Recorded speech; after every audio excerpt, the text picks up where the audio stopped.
Good morning, everyone. Good morning. Everyone here in the house and online, where they're probably still in their pajamas and comfy and warm, and watching the Vikings game. Don't tell me the score. I'm recording the game. Welcome to Centers for Spiritual Living, Minneapolis. My name is Celeste, and it is indeed my pleasure to welcome you to this beautiful fall morning. We have, in fact, entered the time where no matter what jacket you grab, you're wrong. Okay. Again, Centers for Spiritual Living, Minneapolis, where we come together to know that we're one and how good it is to know that truth. And here at the center, we have a statement of truth that I'd like to share with you now. And that is, there is a power for good in the universe greater than we are, and you can consciously use it. And our mission is to teach, demonstrate, and inspire a positive spiritual approach to living. So that's why we gather here and online.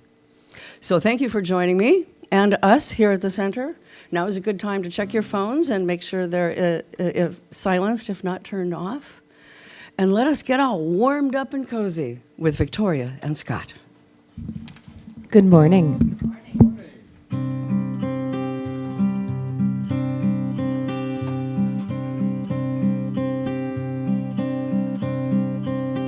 I start my day with love. When I start my day with love, that's what I get more of, is love.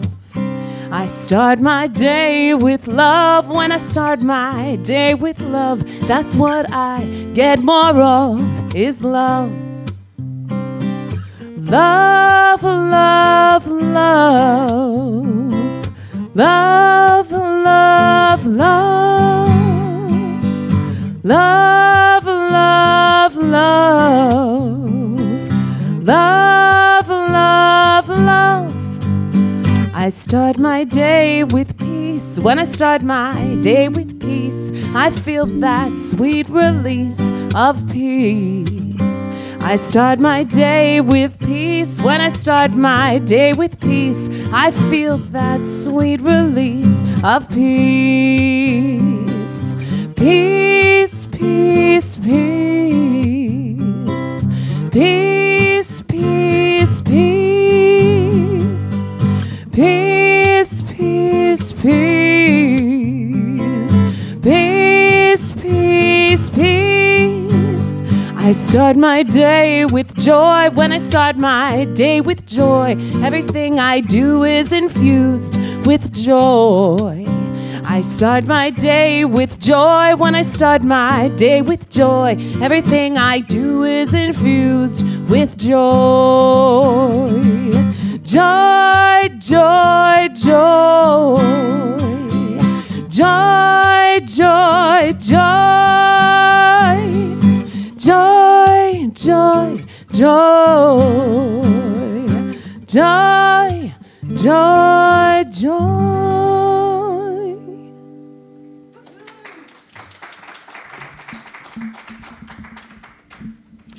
Thank you, Victoria Scott. That's a great way to start, with some joy and some love and some peace.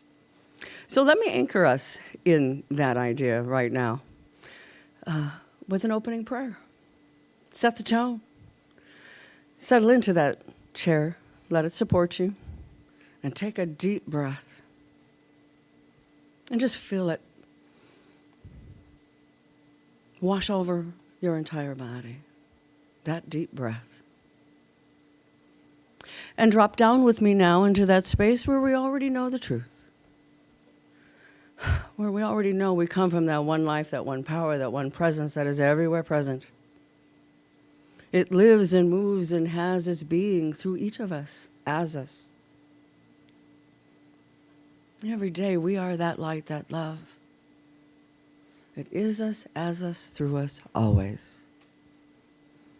And today in particular, I recognize that divine idea as light and love. I recognize the blessing of this space that we've created to sit in light and love. I recognize the blessing of all the hands that made this space sacred just for us. I recognize the blessing of the practitioners that hold high watch, and the beautiful music. Universe. It literally means one song. So it is from that one song that I also recognize the blessing of our Reverend Joanne, who showed up today and said, yes, I will talk about light and love. And I know that everything that needs to be said will be said, everything that needs to be heard will be heard, and everything unfolds perfectly in the divine idea. Therefore, I know it unfolds perfectly in this moment, in our space and time, where we come together to know we are one. Oh, how good it is to know. So, I give thanks for this day. I know it is done and done well, so I let it be, and I say, and so it is. And now that I've anchored us, let us all anchor in that knowing with our group reading. Say it with me. I am ready to deepen my conviction in the power and presence for good. I am ready to apply it in my daily life. I am ready to receive God's highest blessings. I am ready to live from a higher level of beingness. I am ready to be a transformative light in the world. All right. And now it's our time of this service where we acknowledge that the center is based on the one great universal presence. And we acknowledge that there are multiple names and paths to this one which unifies us, not divides us. So at this time, I'd like to invite Rachel to join us as we light our flames of faith.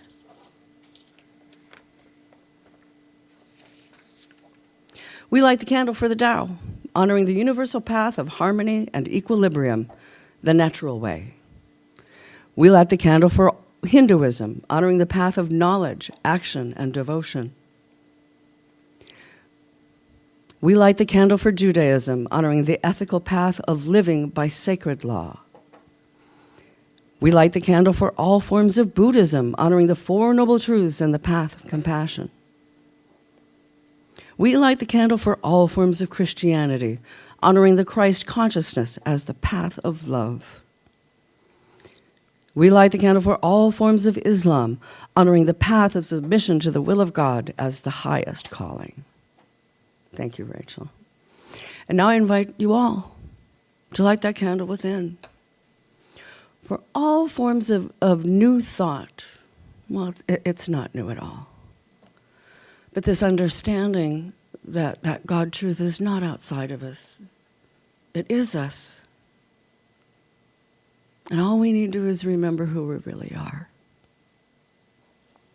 So, thank you. All right, now it's time for our inspirational reading, and today, Leif will join us.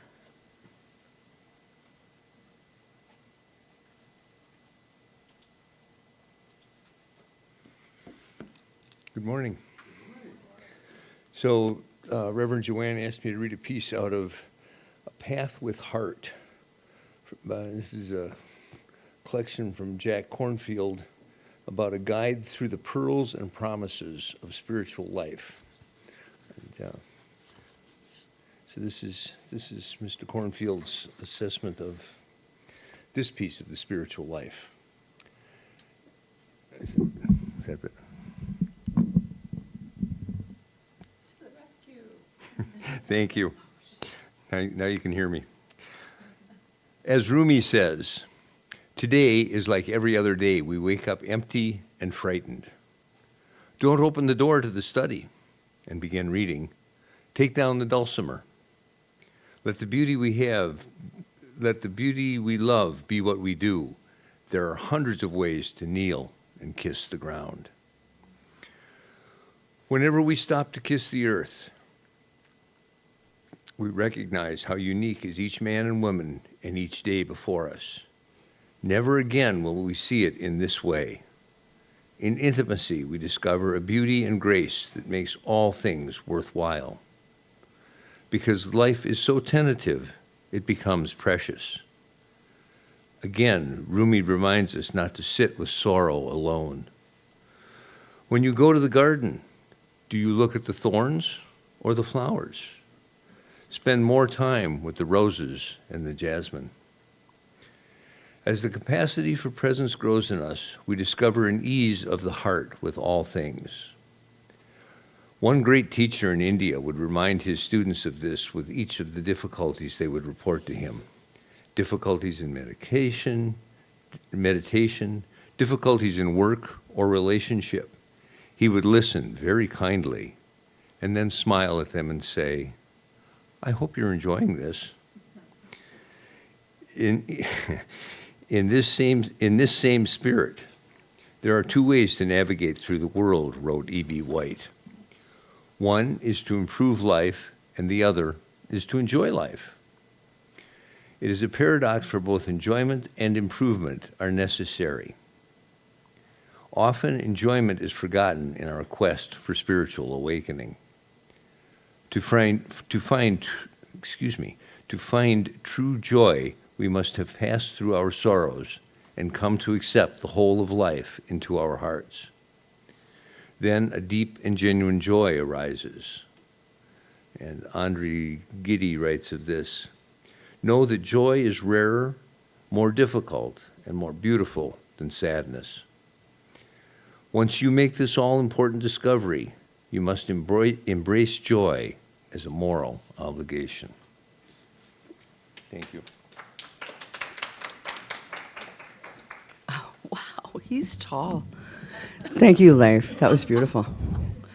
All right, and another song from Victoria and Scott.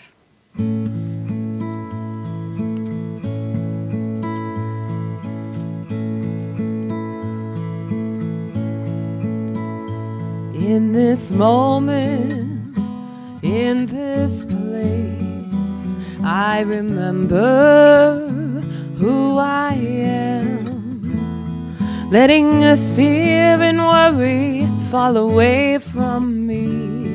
I open my eyes and see there is only love. There is only love. Love that heals, love that sets us free. There is only love. When I lose myself, when I think I've lost my way, then I go inside and quiet my mind. I can hear Spirit gently say, there is only love. There is only a love. Love that heals, love that sets us free. There is only love.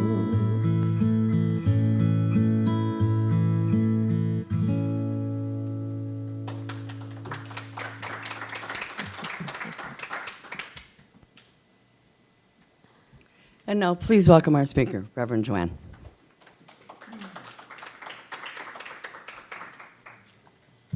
Well, thank you for that.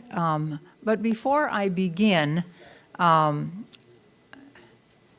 going to ask Karen Nestingen to come forward and share a little something with us. Karen, let's give her a hand. She's handicapped. Not really.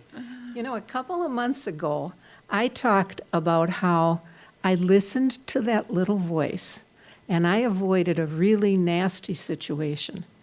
Well, this week I was on an artist retreat in southern Minnesota, and I get up every morning, and the reading today on joy, I get so much joy from walking in the morning by myself. This retreat is on 500 acres, nature. I mean, it is the most beautiful place in the world. And I got up that morning and I was walking, and the dew was still on the grass, and I was going down a really steep slope, and my little voice real clearly said to me, "Be careful." And I was very careful going down that hill. And I had a very nice walk in the morning. And then I walked and did some hiking and kind of spent the day out in nature like I love there.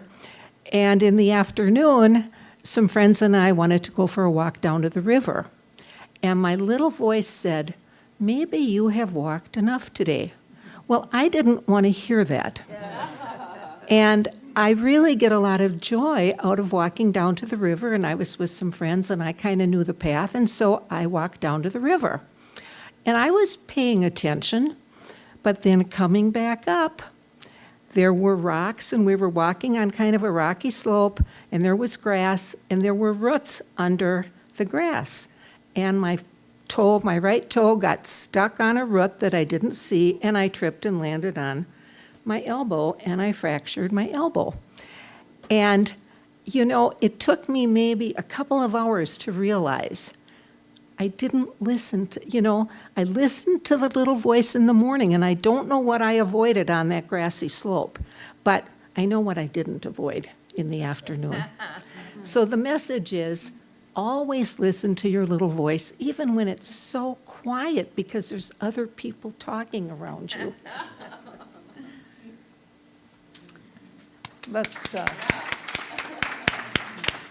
Thank you, Karen. What I like about our New Thought message, and I think I say this probably every Sunday, is that it's practical. This isn't where we go get a shot in the arm and then we go home and do our thing. This is something we live, breathe, and use every single day, or not. So thank you, Karen, for sharing that. October is the month of fall, not that kind of fall, but this month we're talking about falling in love with life, and that's kind of what our message is every week, that we want to fall in love with life and all the good that implies. Now, Rumi has a lot to say on this subject, but I'm not going to start with Rumi. I'm going to share some stuff that Neil Donald Walsh says. Now, if I ever say Neil Diamond Walsh, I say that all the time. I cannot get Donald in there instead of Diamond, but we're talking about Neil Diamond Walsh. Isn't he the guy? Neil Donald Walsh, the guy that wrote Conversations with God. Yeah. Anyway, he writes this: life was meant to be happy. Do you believe that? It's true. It doesn't seem like it when you look around, but it's true. Life was meant to be happy. You were meant to be happy. And if you are happy, you're meant to be happier. And even if you're very happy, you can even be happier. How happy?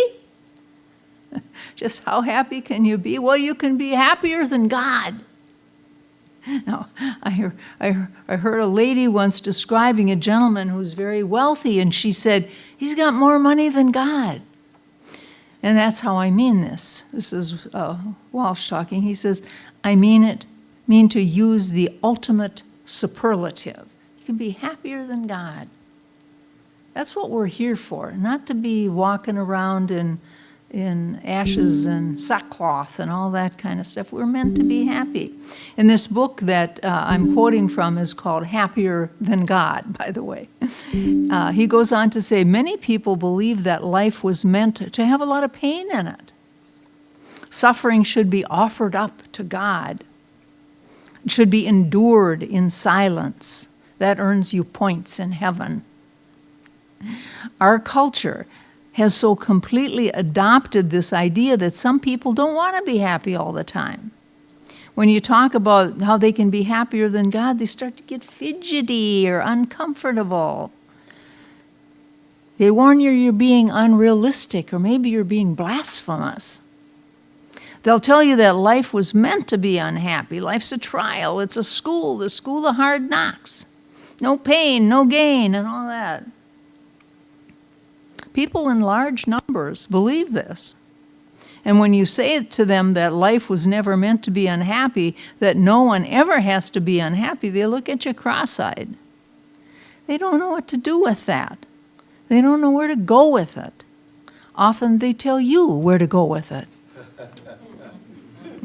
So with New Thought, we call that race consciousness. All those ideas that float out there, that life is hard, we're meant to suffer, people can't be trusted, these kind of negative stuff, those are the weeds in that garden we have that we didn't plant. It comes from that race consciousness. They're out there. We have to watch for those weeds, and we got to pull them out when we see them. We really don't need to buy into those ideas. We are meant to be happy, meant to be outrageously, deliriously, and ecstatically happy. That's how happy we're meant to be. Walsh suggests that the idea should be shouted from the rooftops and the podiums and the pulpits. He writes, "Let the word go forth from this time and place. Happiness is your natural state of being, and you can occupy that space all the time. You never have to be unhappy again." Now, this doesn't mean that you're never going to be sad. He says, sadness and happiness are not the same thing.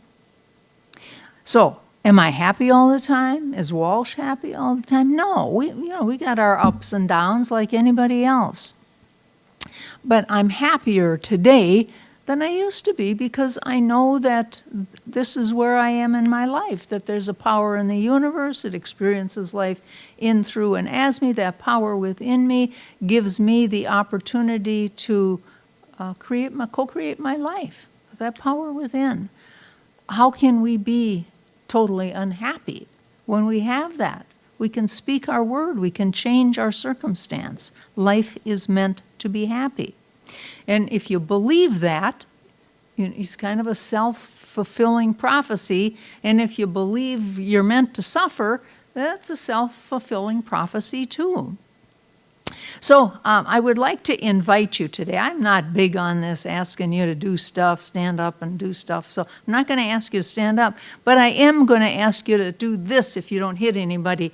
Life is meant to be happy. Life is meant to be happy. And that's the last time I'm going to do it. But there's another affirmation that's really good too, and that is, "It is my divine right to fall in love with life." That's the truth. That's the truth. That's what we're here for. We're not here to suffer. We're to fall in love with life. So, as Celeste said, we're talking about today, in your light, I learn how to live. And these are words of Rumi. Now, Rumi was a Sufi poet. And I hope you get this right. I'm saying it off the top of my head. But Sufism, I believe, is like a sect of Islam. And of course, a lot of people in your world probably have a certain idea about what Islam is and what Islam isn't, and it's not always a good picture. But when you think about Rumi and read his writings, they're readable. They're readable. They're like somebody wrote them yesterday. They're just very, very simple, very clear, and very inspirational. He says, "In your light, I learn how to love. In your beauty, how to make poems. You dance inside my chest when no one sees you, but sometimes I see you." And that sight becomes this art. That's what allows him to do what he does. So a lot of these poems that Rumi wrote are directed to his higher power. He's talking to his higher power. He's writing poems to his higher power. So today we're talking about this little piece that he wrote. We're talking about falling in love with life. The idea that God's light, that we're connecting to that Creator, that light that is within us, and remembering that is that very creative power experiences life in, as, and through its creation. And it does that little dance inside of us. And when we get a glimpse of that, that's when we can do our greatest work, whether it's art or whether our greatest work is showing love to other people. whether it's doing the songs that Victoria and Scott do. Whatever it is that you love and time stops when you do it, that's God's light shining in you, and that's what you can radiate to other people. And this is a basic New Thought teaching we have here, and that is the truth that God's ever-present reality is as in and through its creation. It's not, God isn't sitting on a cloud somewhere that we have to hope he's in a good mood when we beg for something. No, that very creator is within us, and we simply, by the way, we have a visitor today, Pat Williams. He's the minister from Unity in Golden Valley, and we were talking a little bit this morning, and he was mentioning how he enjoys some of the works of Neville. And I think, Neville was this kind of guy. He was always looking at the end result. What is it that I want out of life? And that's what we're talking about here. We've got this power within us, and we let that power within us manifest those things that we desire. That power is within us, not off somewhere. So I'm going to quote a verse from the Gospel of Thomas. Now, if you go home and look in your St. James Bible, you're not going to find the book of Thomas. I'm sure that's what you do after church, is you dig out your James. It's not in there because it didn't make the cut. If you ever want to have an interesting group study, I think it would be kind of fun to experiment and talk about, where did the Bible come from? Who put it together? How did they decide what goes in it? Well, Thomas didn't make the cut. I'm reading a book called Mary Magdalene. Her book didn't make the cut either. Interesting book. So, in the book of Thomas, I am the light that is over all things. I am all. From me all came forth, and to me all attained. Split a piece of wood, I'm there. Lift up a stone, you will find me there. And this you hear repeated by different people over the ages. And many people believe that, yeah, God's everywhere. God's everywhere. You can't know where God is not. Except that when you start talking about God is within them, and we find this in prison, they're like, Leif and I do, he and Karen go to Stillwater. I go to Lino Lakes with Colleen and with Monty. And a lot of times these guys, the guys that come to our circles, I think, really have a good attitude. They want to make changes in their life. They will life to lift them up. And, boy, they have a hard time.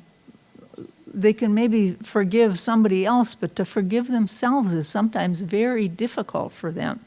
And so we know that this is so important to be able to forgive ourselves as well as to forgive everyone else. And to do that, I think it helps to know that God is within us. A German mystic of the late 1200s, Meister Eckhart, said, "God is nearer to me than I am to my own self. My life depends upon God's being near me. He's also present in a stone or a log of wood, only they don't know it." Kind of similar to what Thomas was saying.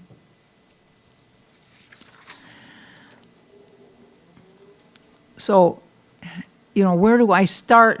What's the difference between me and God? I'm not everything God is, and yet I am of the same essence. And to me, the idea of thinking about spirit as an ocean. If spirit is the ocean, I'm a drop in that ocean, or I'm a wave on the ocean. I'm of the same essence as the ocean. Certainly not the whole thing, but of the same essence. And because of that, that's why our prayers are so powerful. That's why our thoughts are so powerful. Our expectations are so powerful. We've got that power within us to create our lives by our thoughts. Keeping them positive and constructive is so important. So, how do we fall in love with life? Well, we realize that what is within us is greater than anything in our surroundings. And one of my favorite quotes, if you remember, is despite appearances, there's something moving in the unseen for my greater good. Isn't that lovely? Despite appearances, no matter what my problems are, I know there's something moving in the unseen, of course with a capital U, for my greater good. How comforting that is and how empowering that is. So within me, what is within me is greater than anything in my surroundings. And we realize that what is within us is more powerful than any circumstances. So we know that that's more powerful than our circumstances. We know that it's more powerful than our histories, more powerful than our past, more powerful than our obstacles, more powerful than our challenges. How empowering that is for us to know that, a power within us that's greater than any obstacle that comes up. History, upbringing, failures, obstacles, challenges, something within me is greater than that. Pure light, pure love, pure beauty, pure potential. You know, that's what we're that's what we want as our end result. That's what we're looking for. We look at our lives, we're unhappy, I need love. Well, how can we need love? We are love. We look at our lives and we look at our checkbook and say, oh, I don't have enough in my checkbook. Need abundance. How can you need abundance? You are abundance. That's one of the God qualities, is abundance. We cry out for compassion and understanding and kindness and we are those things. How can we cry out for them? They are us. We are of that same essence, the ocean, the wave. So now, these are ideas you can fall in love with, I think. So we may not always experience this good stuff. We may not always recognize all that power we have, particularly when we're going through a challenge.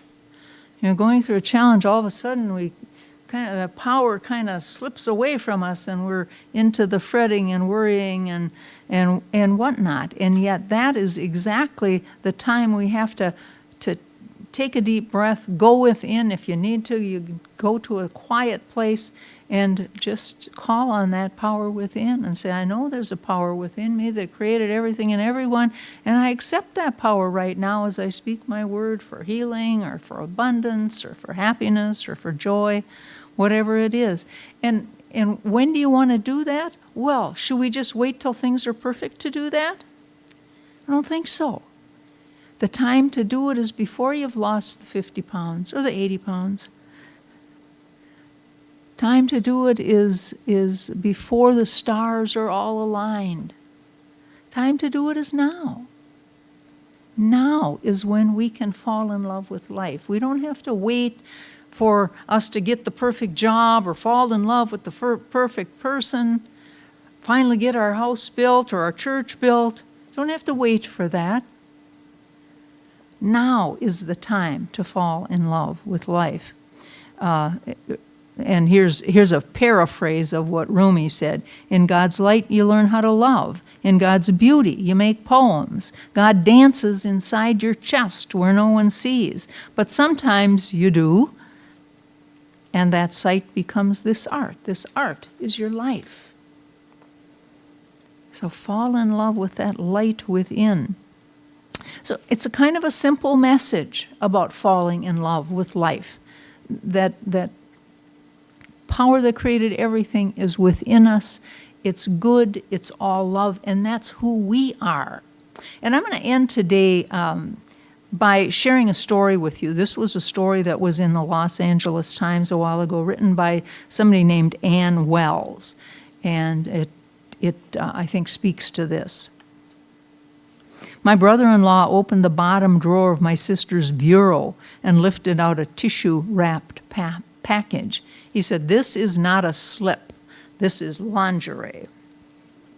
He discarded the tissue, handed me the slip. It was exquisite. Silk, handmade, trimmed with cobweb of lace. The price tag had an astronomical figure on it. It was still attached. He said, "Jan bought this the first time we went to New York, at least 8 or 9 years ago. She never wore it." I don't know, my hair on my arm stands up when I say that. Do you know people like this? I mean, my mother was kind of like this. I mean, anything nice, it just went in the drawer because you got to save it for good, right? She was saving it for a special occasion. He said, "Well, I guess this is the occasion." He took the slip from me, put it on the bed with the other clothes that we were taking to the mortician. His hands lingered on the soft material for a moment, and then he slammed the drawer shut. And he turned to me and he said, "Don't ever save anything for a special occasion. Every day you're alive is a special occasion." I remembered those words through the funeral and the days that followed when I helped him and my niece attend to all the sad chores that follow an unexpected death. As many of you know, my family just went through this with my sister's oldest grandson, 35 years old, found on the floor dead, and all the things that had to be attended to. No one expected that. I thought about them on the plane as I returned to California from the Midwestern town where my sister's family lives. I thought about all the things that she hadn't seen or heard or done. I thought about the things she had done without realizing they were special. And I'm still thinking about his words, and they changed my life. I'm reading more and dusting less. I'm sitting on the deck and admiring the view without fussing about the weeds in the garden. I'm spending more time with family and my friends. Whenever possible, life can be, should be, a pattern of experiences to savor, not endure. I'm trying to recognize these moments now and cherish them. I'm not saving anything. We use our good china and crystal for every special event, like losing a pound, or getting the sink unstopped, or the first camellia blossom. And I wear my good blazer to the grocery store now. I'm not saving my good perfume for special parties. Clerks in the hardware stores and tellers at the bank have noses that function quite well. Someday and one of these days are losing their grip in my vocabulary. If it's worth seeing or hearing or doing, I want to see it and hear it and do it now. I'm not sure what my sister would have done had she known that she wouldn't be here for the tomorrow that we all take for granted. I think she would have called her family members and a few close friends. She might have called a few former friends to apologize and mend fences over past squabbles. I like to think she would have gone out for a Chinese dinner for her favorite food. I'm guessing. I'll never know. It's those little things left undone that would make me angry if I knew that my hours were limited. Angry because I put off seeing good friends whom I was going to get in touch with someday. Angry because I hadn't written certain letters that I intended to write one of these days. Angry and sorry that I didn't tell my husband and daughter often enough how I truly love them. I'm trying very hard not to put off, hold back, or save anything that would add luster and laughter to our lives. It would make me angry if I knew my hours were limited, but when I'm honest, I know my hours are limited. And so now I'm practicing. Every morning when I open my eyes, I tell myself, this is special. Every minute, every day, every breath is a gift from God. So we know that. Every day is a gift from God. So please know with me that in God's light, we can learn how to live and love in a beautiful way. So I would ask you at this point, take a deep breath, get comfortable in your chair as I speak a spiritual mind treatment, which is an affirmative prayer. I'll say it as I'm in first person like it's for me, but it is also for you. And I know there is but one power in the universe. It is a power of all good. It is joy and love and abundance, kindness, compassion. It has the perfect solution to any perceived dilemma in my life. And I know I am one with it. It experiences life in, through, and as me, in, through, and as its creation. And even though in the past I may have bought into this humanness of being affected by race consciousness, of can't trust anybody, we are meant to suffer, all that kind of stuff. Life's not fair. Why me? And even though I may have done some of that stuff, I now set an intention to fall in love with life, to remember who I am. I'm a vehicle for spirit to experience life in, as, and through me. I choose to be outrageously, deliriously, and ecstatically happy. I choose to be kind and compassionate, loving, grateful. That's how life works. I'm grateful for that. I'm grateful that my word spoken into law, I know it is done unto me as I believe. So with gratitude, I release these words to the law of mind, knowing that it is already done. Namaste.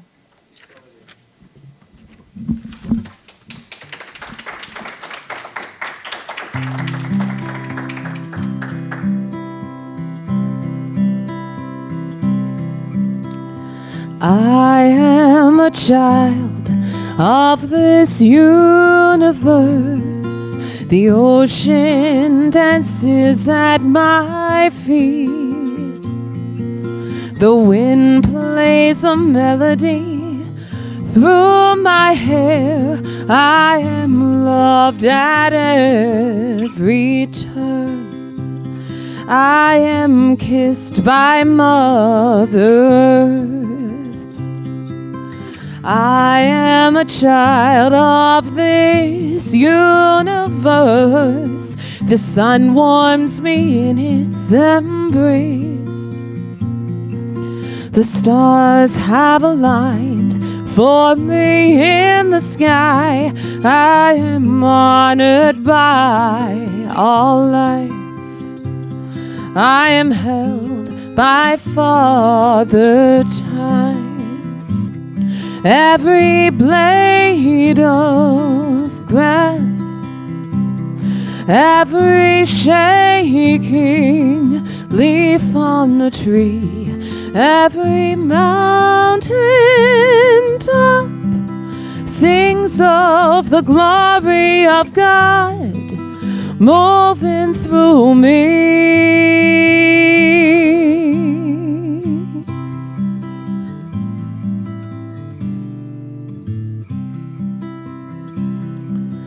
I am a child of this universe. Through my breath, all of life can breathe. I plant the seeds with my every dream. I can love at every turn. Give a kiss to Mother Earth. Yes, I am a child of this universe. I greet the God in each face. I am a channel for peace to flow. Oh, I honor all of life. Yes, I'm one with Father Time. To every blade of grass, to every shaking leaf on the tree, every mountain top, sing of the glory of God moving through all, moving as me, moving as you, moving.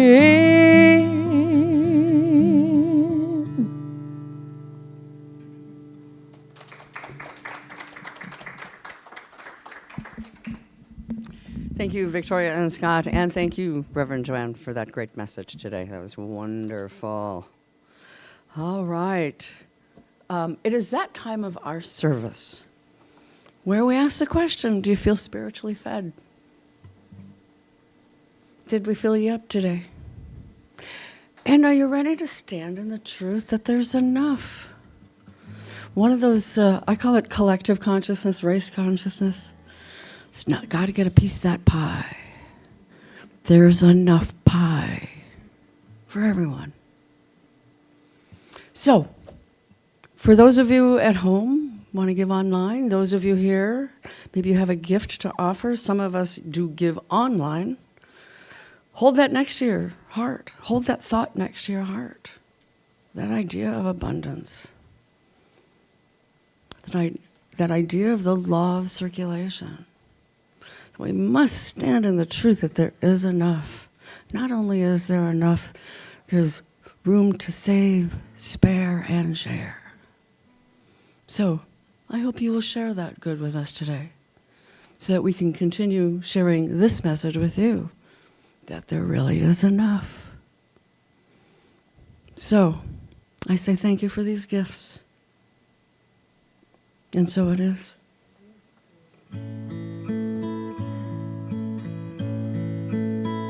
I am so blessed, I am so blessed, I am so grateful for all that I have.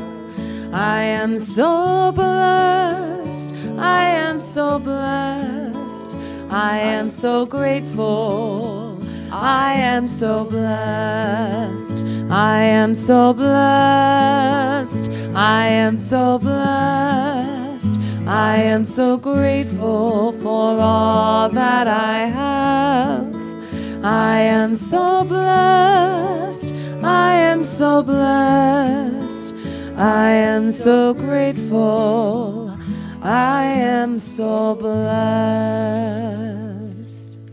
All right. Thank you again for the gifts from the heart, that knowing of abundance. And we have a gift for you, and it's from our heart.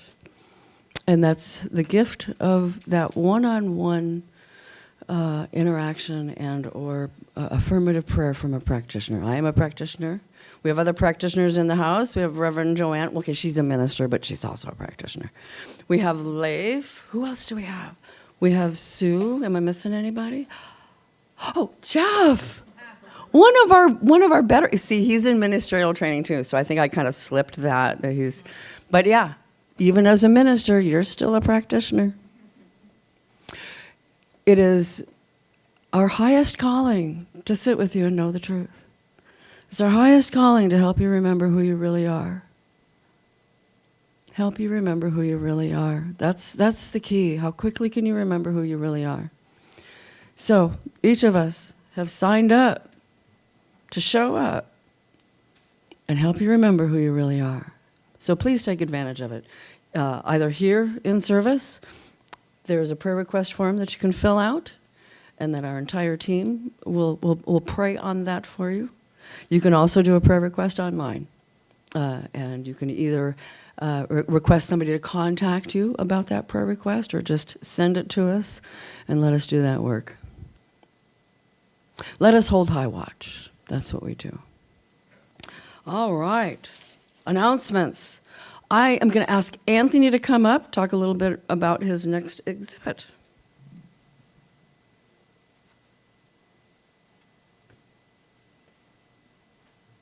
Thank you, and thank you everybody who has come out to see my exhibit so far. This one ends tomorrow, and then in 2 weeks will be the next one, the final exhibit, which will be called You Can Quote Me, which will be a selection of my favorite inspirational and motivational quotes and why we're drawn to such things. So that will start in 2 weeks. It is. You can. The Skyway is open, so you can see the exhibit. Yes. The Skyway is open till midnight, so they might question you at 11 o'clock, but you can. there, but I don't know how busy that is. Yeah. It's in Town Square, which is 445 Minnesota Street, and there's a flyer up there that you can grab if you're interested. So thank you for your support. Anthony is also a writer. What's the name of your book, Anthony? Leadership Conversations. And I think of that because I wonder if some of those quotes we'll be looking at were for some of the leaders that you've already interviewed. How wonderful. What a talented individual. Thank you for that, Anthony. Really appreciate what you bring to this community. All right, another announcement that we have is an ongoing thing Tuesday nights at 7 p.m. Central Time via Zoom. It's called Peace in Action. There is a flyer up at the front table if you'd like to take a look. I believe this information is also on the website. It's a meeting. I believe Charles is meditation, prayer, so not necessarily discussion. I haven't attended one yet. I will be, though. For more information, shout out to us at info@cslminneapolis.org. Otherwise, Peace in Action, Tuesday at 7 via Zoom. And I believe they do have to contact you to get the Zoom link. Is that correct? Correct. It's on the website. Right on, right on. Meditation and prayer. Perfect time to either anchor in that practice in your life or introduce it as we get into the fall and that busy time of year. Any opportunity to remember who you really are. All right, what's next? Okay. Also, if you're not receiving any emails or anything like that, make sure you update your information with us. Is that it? Any more announcements or anything like that? Right on, okay. I am going to do a little prayer for us. Reverend Joanne's going to bless us out. We're going to get sung out, and I hope you'll join us for some coffee after, for some fellowship. Okay, so settle into that space one more time for me. And drop down with me now. The space within where we already know the truth. Where we already know there's only one life, one love, one power, one presence. And it is everywhere present. Let us anchor in the knowing that it is us, as us, through us at all times. And all we need to do is be. Remember who we really are. Remember that we come from that one light, that one power, one presence. And in this moment now, I proclaim again, as Reverend Joanne so eloquently said and recited to us, it is our divine right to fall in love with life. Let's do that. Fall in love, make every moment that special occasion. Let us show up in every moment as that light, that love, that special occasion.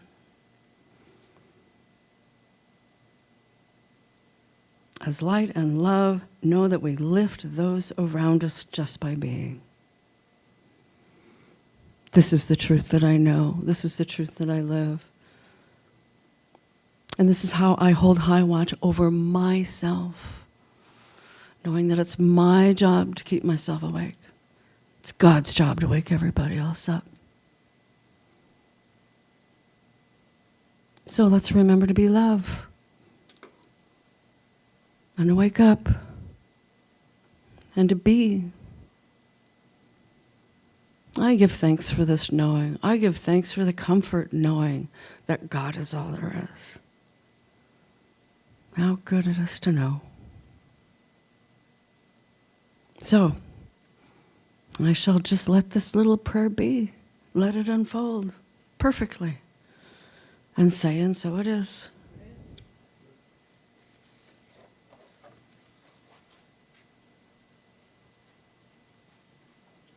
And I'll leave you with this blessing. May you be at peace. May you know the beauty of your own true nature. May your heart be open. May you be healed. May you be blessed. Namaste.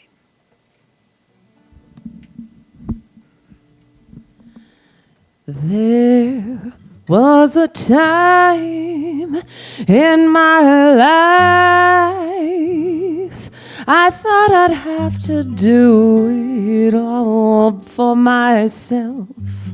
Didn't know the grace of God was sufficient. Didn't know the love of God was at hand. But now I can say, if you are discouraged, struggling just to make it through another day, you've got to let it go. Let it all go. And this is what you have to say. I release and I let go. I let the Spirit run my life, and my heart is open wide. Yes, I'm only here for God. No more struggle, no more strife. With my faith, I see the light. I am free in the Spirit. Yes, I'm only here for God. Stand up. I release and I let go. I let the Spirit run my life, and my heart is open wide. Yes, I'm only here for God. No more struggle, no more strife. With my faith, I see the light. I am free in the Spirit. Yes, I'm only here for God. I release and I let go. I let the Spirit run my life, and my heart is open wide. Yes, I'm only here for God. No more struggle, no more strife. With that faith, I see the light. I am free in the Spirit. Yes, I'm only here for God. Yes, I'm only here for God. Yes, I'm only here for God.